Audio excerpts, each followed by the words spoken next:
네, 오늘 성도 여러분과 저에게 주신 하나님 말씀 함께 교독합니다. 욥기 1장 13절에서 22절 말씀이 되겠습니다. 구약성경 760페이지입니다. 하나님 말씀 욥기 1장 13절로 22절 말씀. 13절 말씀을 제가 먼저 봉독합니다. 하루는 욥의 자녀들이 그 맏형의 집에서 식물을 먹으며 포도주를 마실 때에 사자가 욥에게 와서 고하되 소는 밭을 갈고 나귀는 그 곁에서 풀을 먹는데 스바 사람이 갑자기 이르러 그것들을 빼앗고 칼로 종을 죽였나이다. 다만 홀로 피한고로 주인께 고하려 왔나이다. 그가 아직 말할 때에 또 한 사람이 와서 고하되 하나님의 불이 하늘에서 내려와서 양과 종을 살라 버렸나이다.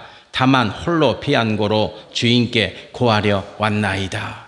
그가 아직 말할 때에 또 한 사람이 와서 고하되 갈대아 사람이 셋대를 지어 갑자기 약대에게 달려들어 그것을 빼앗으며 칼로 종을 죽였나이다. 다만 홀로 피한고로 주인께 고하려 왔나이다. 그가 아직 말할 때에 또 한 사람이 와서 고하되 주인의 자녀들이 그 맏형의 집에서 식물을 먹으며 포도주를 마시더니 거친 들에서 태풍이 와서 집 내 모퉁이를 치매 그 소년들 위에 무너짐으로 그들이 죽었나이다. 나만 홀로 피한고로 주인께 고하려 왔나이다 한지라. 욥이 일어나 겉옷을 찢고 머리털을 밀고 땅에 엎드려 경배하며 21절 22절 같이 봉독합니다. 가로되 내가 모태에서 적신이 나와 싸운즉 또한 적신이 거리로 돌아가올지라. 주신 자도 여호와시요 취하신 자도 여호와시오니 여호와 이름이 찬송을 받을질지니이다 하고 이 모든 일에 욥이 범죄하지 아니하고 하나님을 향하여 어리석게 원망하지 아니하니라. 아멘. 하나님의 은혜가 성도 여러분과 저에게 또 가정과 자녀와 지경이에 언제나 함께 하시기를 축복합니다. 교토국제고등학교 요즘 화제입니다. 이미지 보시겠습니다.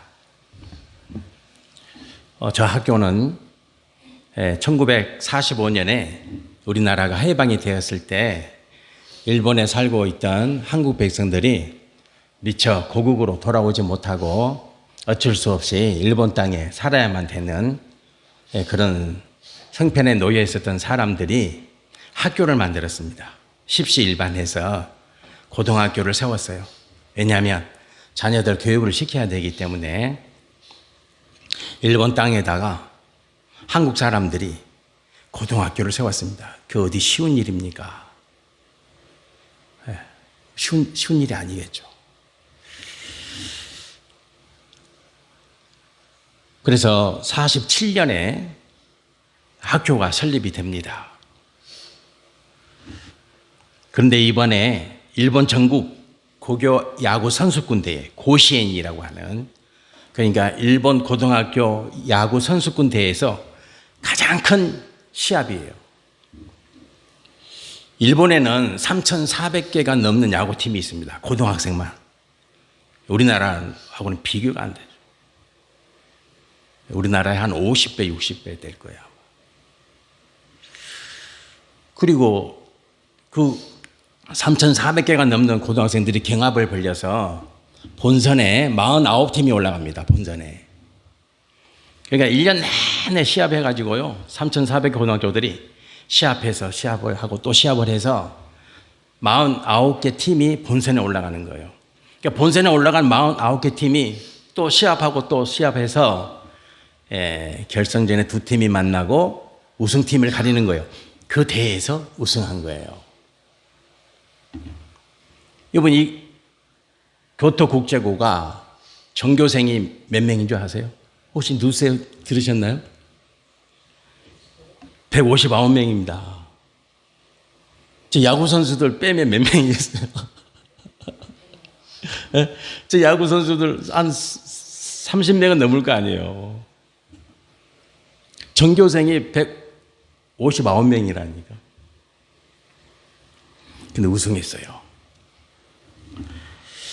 1997년에 처음으로 야구부를 만들었다 그래요. 처음으로 야구부 만들어가지고 처음으로 시합에 나갔어요. 당연히 졌겠죠. 몇 대 0으로 진 줄 아세요? 34대 0이에요. 그때 첫 시합에서 34대 0으로 졌는데 28년이 지난 지금 우승한 거예요. 그것도 전교생이 159명이에요.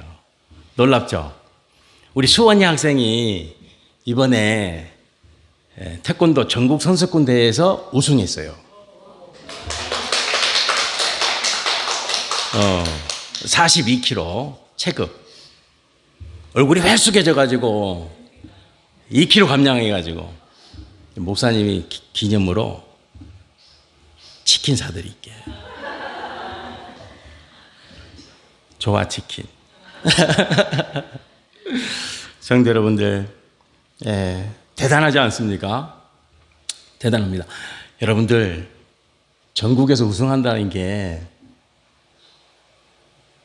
그게요. 우리나라에서 태권도 우승이면요 세계에서 우승이에요. 좀 있으면 이제 어떻게 되겠어요? 올림픽에서 이제 금메달 따는 거죠. 그렇게 된다니까. 우리나라니까.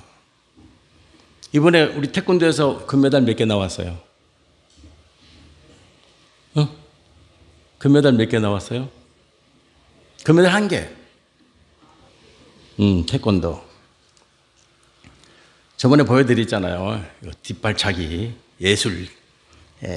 성도 여러분들, 제가 감동받았어요. 무엇에 감동받았냐면 다 감동이지만 159명의 전교생이 159명인데 그런 열악한 상황 속에서 우승했어요. 운동장이 좁아가지고 학교가 전교생이 여러분 159명이면 학교가 얼마나 크겠어요? 반이 몇 반이나 되겠어요? 대충 짐작이 되죠. 이 연습장이 너무 좁아가지고 다른 학교에 가서 연습을 하는 거예요. 그러니까 그런 상황, 그런 환경을 탓하지 않는 거죠. 얼마든지 상상할 수 있는 열악한 조건 속에서도 저런 결과를 만들어낼 수 있는 거예요. 하물며 하나님의 은혜 가운데 못할 게, 능치 못할 게 뭐가 있겠어요. 그죠? 우리 교회도 그렇게 될 줄 믿습니다. 여러분들이 기도드릴 때 그런 소망으로 기도하세요. 그런 비전을 가지고 기도하세요. 교가를 봐요, 교가. 여러분들이 교가를 아셔야 돼. 자, 교가를 한번 봅시다. 자, 제가 교가를 한번 읽어드릴게요. 동해바다 건너서 야마도 땅은 거룩한 우리 조상의 옛적 꿈자리. 아침 저녁 몸과 덕 닿는 우리 정다운 보금자리. 무엇의 학원이라고요? 한국의 학원. 당당하게. 한국. 자, 2절 봅시다. 서해를 울리도다 자유의 종은 자주의 정신으로 손을 잡고서 자치의 깃발 밑에 모인 우리들 씩씩하고 명랑하다. 우리의 학원. 얼마나 힘들겠어요. 씩씩하게 이겨내자. 그런 말이죠. 3절. 해바라기 우리의 정신을 삼고. 우자 그거죠. 고통스럽지만 문명계의 새 지식 탐구하면서 쉬지 않고 험한 길 가시밭 넘어오는 날. 여러분 고등학생들이요, 고등학교 교과에 가시밭이라는 말이 들어가고 있잖아요. 얼마나 힘들었으면 부모님들이 그렇게 살았어요. 본인들도 그렇고. 마련하다 쌓은 이 금당. 4절 보세요. 4절을 보세요. 힘차게 일어나라 대안의 무슨 자손요? 대안의 자손 그러잖아요. 우리 대안이라는 말을 언제 썼어요?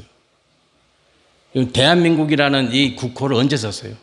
1919년 상해 임시정부에서 썼어요.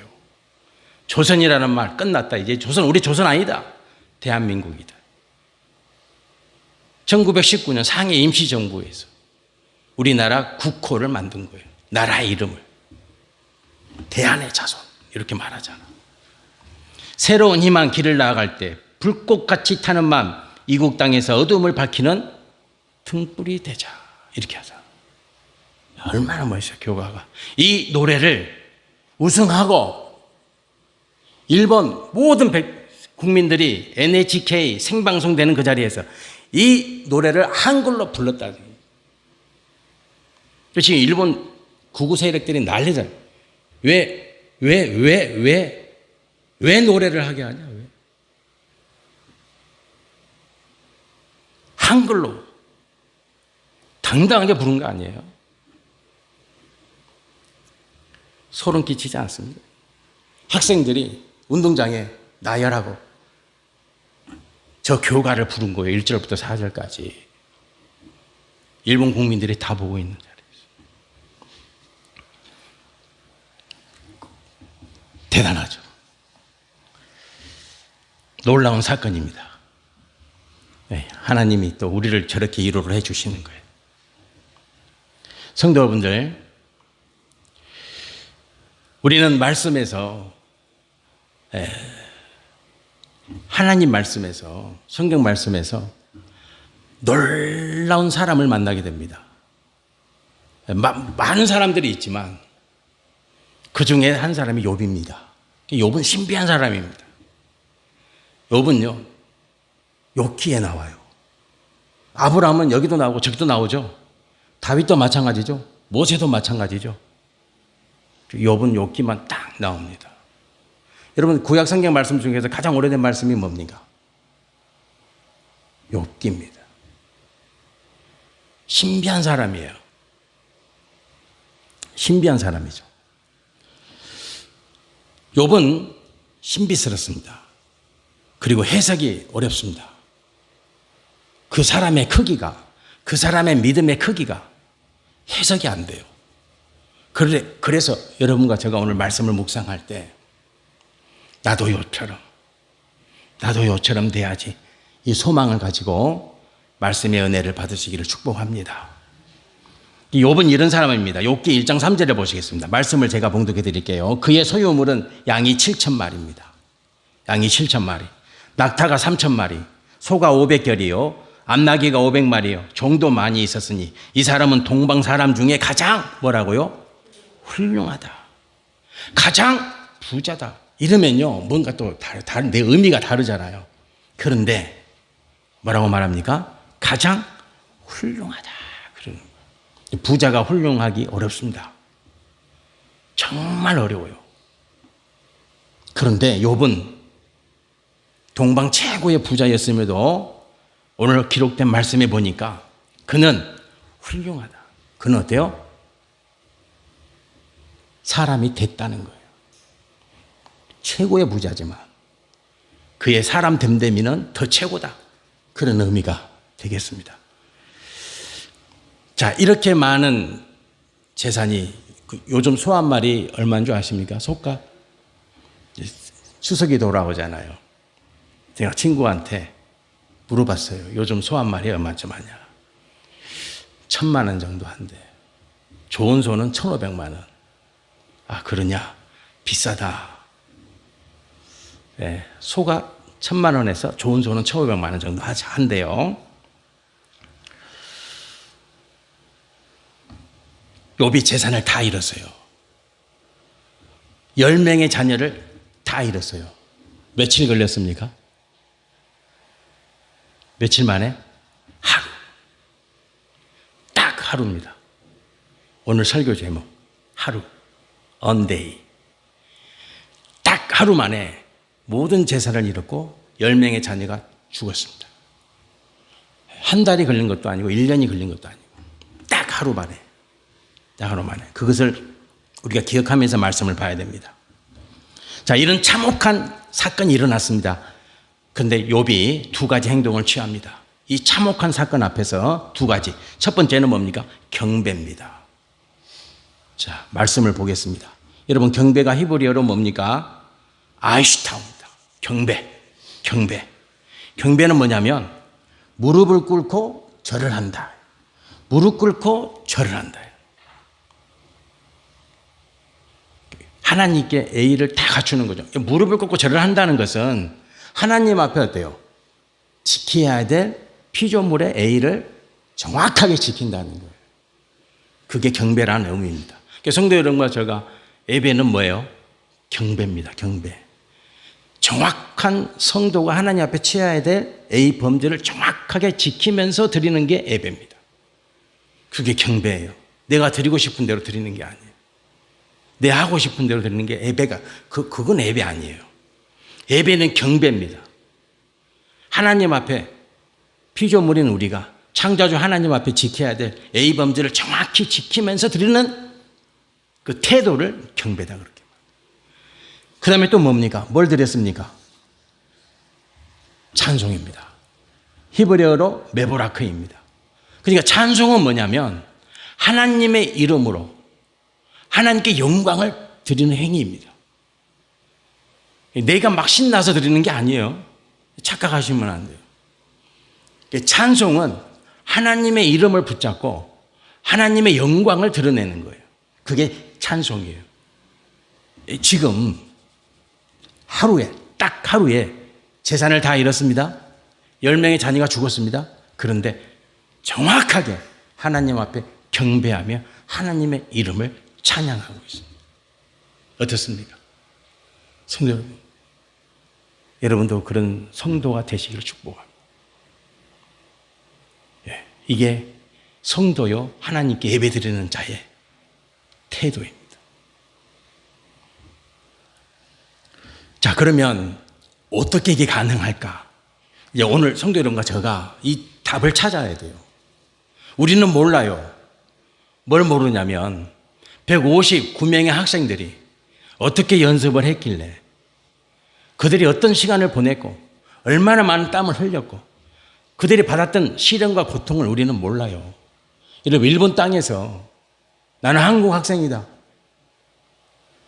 라고 주장하며 한국말을 배우고 한국 문화를 배우고 한국 역사를 배우고 쉬운 일입니까? 일본에서 말이에요. 우리는 잘 몰라요. 그래서 우리는 아까 그 교과를 보면서 자꾸 생각하는 거예요. 가시밭길. 그 어린 학생들이, 고등학생들이 왜 가시밭길?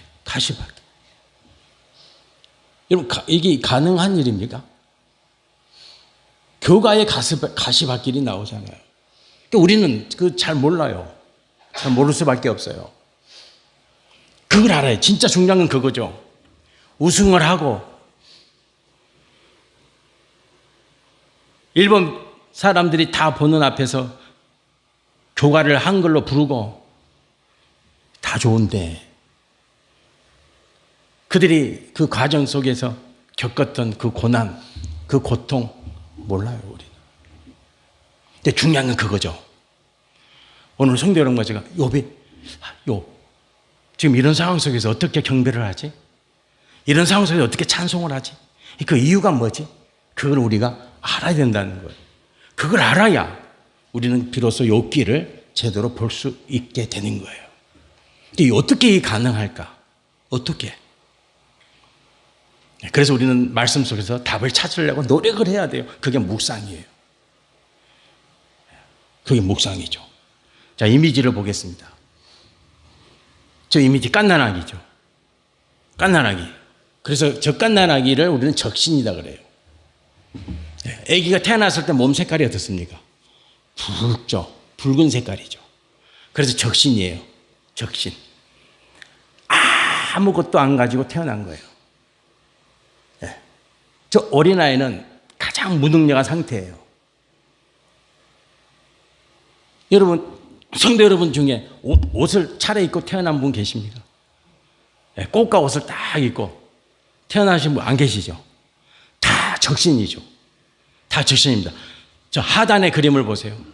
뭡니까? 근조입니다. 죽음입니다. 죽죠. 죽습니다. 오늘 욥이 뭐라고 말합니까? 적신이 거리로 돌아갑니다 라고 말해요. 여러분 죽을 때 어떻게 합니까? 적신이 됩니다.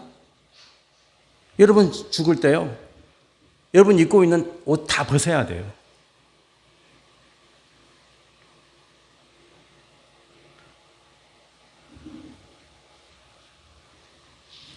그러니까 적신으로 와서 적신으로 가는 거죠. 그래서 세상 사람들은 뭐라고 말합니까? 공술에 공수거 그러잖아요. 예. 공, 빌공자, 수, 손수자, 빈손으로 왔다, 올레자. 공수거, 빈손으로 간다. 그런 뜻이잖아요. 다 알죠? 성도 여러분도 알고 세상 사람도 다 알아요. 적신으로 와서 적신으로 간다. 다 알아요. 또 뭐가 달라요? 다르죠. 세상 사람들도 적신으로 와서 적신으로 간다는 거 그거 알아요. 그러나 이것을 뭘 모르냐? 자, 요한계시록 보겠습니다. 요한계시록 22장 13절 말씀 같이 봉독해 보겠습니다. 나는 알파와 오메가요, 처음과 나중이요, 시작과 끝이니라. 이렇게 말씀이 기록되어 있어요. 자, 성도 여러분들, 여러분이 적신의 몸으로 태어난 게 우연히 된 사건입니까? 그렇다면 여러분은 성도가 아니에요. 우리의 시작은 뭐예요? 하나님의 은혜. 예수 그리스도 섭리 안에서. 왜? 예수님이 시작이니까. 그 말씀이죠. 예수님은 모든 것에 뭐가 되신다? 시작이에요. 여러분이 이 땅에 오신 것, 여러분의 생이 시작된 그 시작이 누구에서 성취되었어요? 예수 그리스도예요. 네, 하나님의 능력 안에서 성취된 사건이에요. 세상 사람들이 이걸 모르죠. 그리고 인정하지 않죠. 그래서 세상 사람들이고 여러분은 하나님의 백성, 성도가 되는 거예요. 정확하게 욥은 고백하고 있습니다. 나의 시작은 하나님, 나의 마침도 하나님. 여러분, 성도 여러분들의 생의 마지막은 누가 취하십니까? 여러분이 원하는 날에, 원하는 시간에 죽을 수 있습니까? 아닙니다. 우리는 고백합니다. 나의 시작을 주님이 인도하셨듯이 나의 마지막을 누가 인도하십니까? 그렇죠. 주님이 인도하십니다. 그것을 고백하는 존재가 성도예요. 그게 세상과 성도의 구별점이에요. 구별점이죠. 그래서 욥은 이렇게 말합니다. 자, 말씀을 보겠습니다. 21절에 내가 모태에서 적신이 나와싸운즉 적신이 그리로 돌아가올지라. 이렇게 정확하게 고백을 하고 있어요. 여기서 한 걸음 더 나가죠. 자, 여기 중요해요. 여기서 한 걸음 더 나가요. 자, 21절에 보세요. 주신 자도 누구요? 여호와시요. 자, 취하신 자도 여호와시니라. 이게 성도예요. 세상 사람들은 이걸 인정하지 않죠. 고백할 수도 없어요. 왜? 그들에게는 성령 하나님이 없으니까.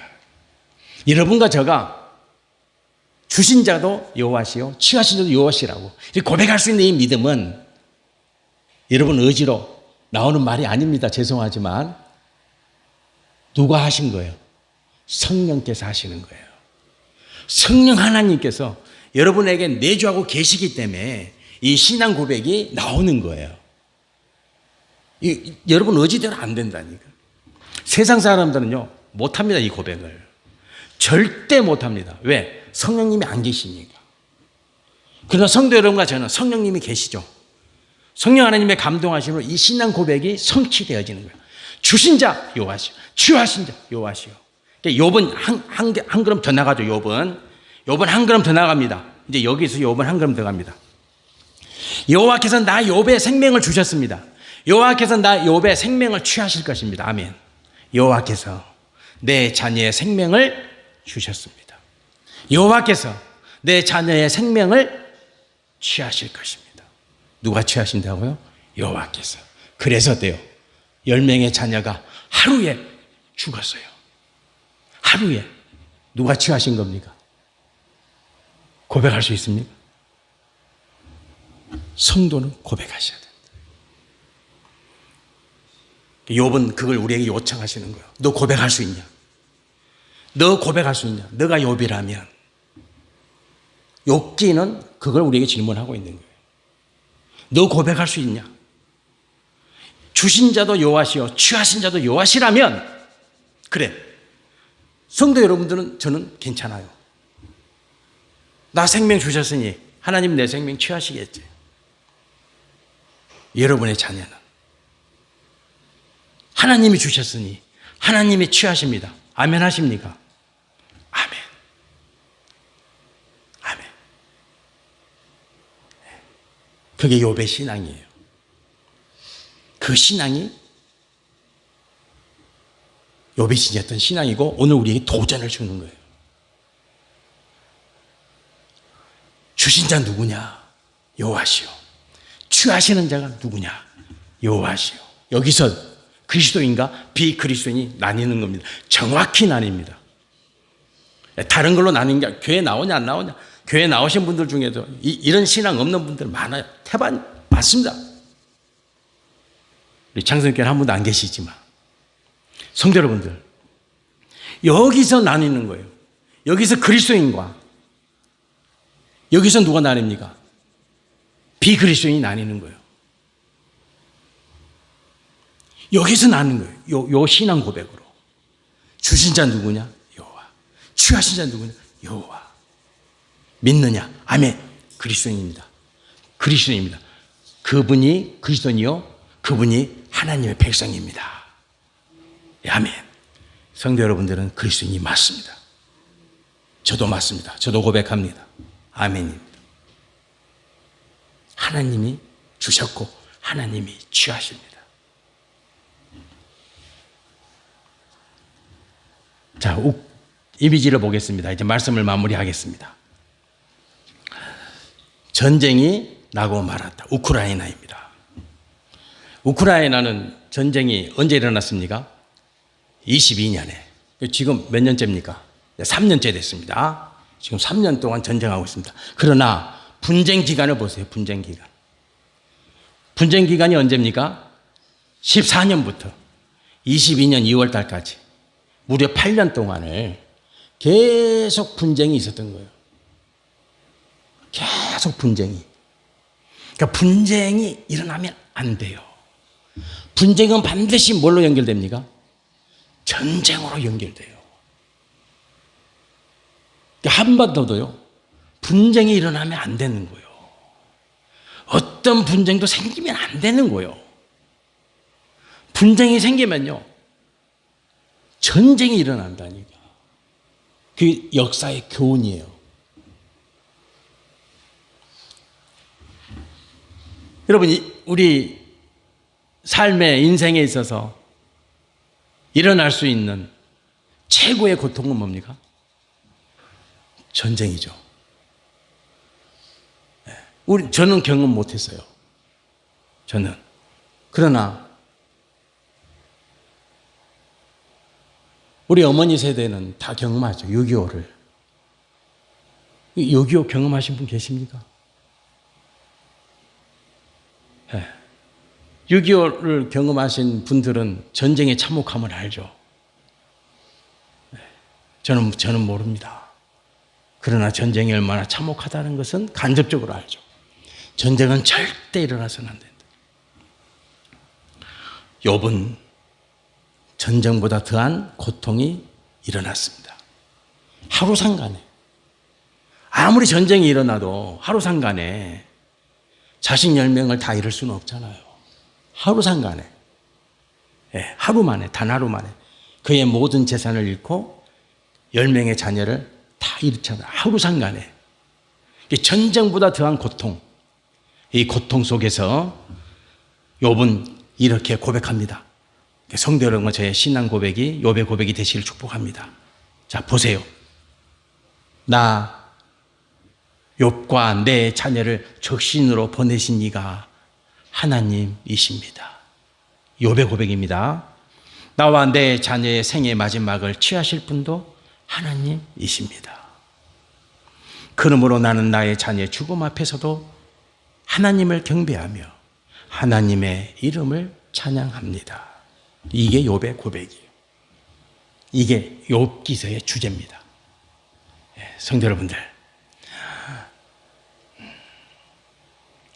욥보다 더한 믿음을 가집시다. 하나님이 우리에게 욥기서를 주신 것은 너는 욥보다 더한 믿음을 가져라. 이 요청이 있는 거예요. 여러분과 저가 하나님의 이 요청을 받들어서 고백합시다. 욥보다 더한 믿음으로 살겠다. 하나님 아버지, 나는 욥보다 더한 믿음으로 살겠습니다. 이런 그리스도인 되시기를 축복합니다. 아멘. 기도드리겠습니다. 할렐루야. 하나님 아버지, 날씨가 무덥습니다. 너무 힘듭니다. 하지만 우리의 영은 더 깨어서, 반짝 깨어서 오히려 더 담대하게 주님 말씀 붙잡고 삽니다. 믿음으로 삽니다. 흐트러지지 않습니다. 주님, 욥보다 더한 믿음으로 살겠다고 오늘 말씀을 통해서 욥의 고통을 묵상하게 하시고 욥의 믿음을 묵상하게 하시고 그리고 고백합니다. 주님, 욥보다 더한 믿음으로 살겠습니다. 예수 그리스도의 이름으로 기도드립니다. 아멘.